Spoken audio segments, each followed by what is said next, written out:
નમસ્કાર, હું છું પ્રિયા અને તમે જોઈ રહ્યા છો જનતા કી જાણકારી ન્યૂઝ।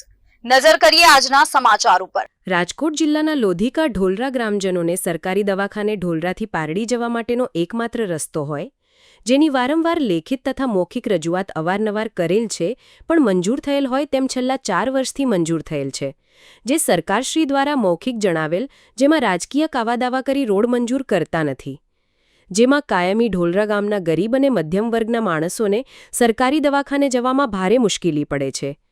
ઢોલરા ગામેથી સાપર જવાનો રસ્તો પણ થારી વાટકા જેવી હાલતમાં હોય, આ રોડ ઉપર રોજના હજારો વાહન ચાલકોને મુશ્કેલીનો સામનો કરવો પડે છે। ઢોલરા ગામના લોકો દ્વારા વિસાવદરવાળી કરવી પડશે એવું લોકોમાં ચર્ચા ચાલી રહી છે। કમલેશ વસાણી, શાપર વેરાવળ।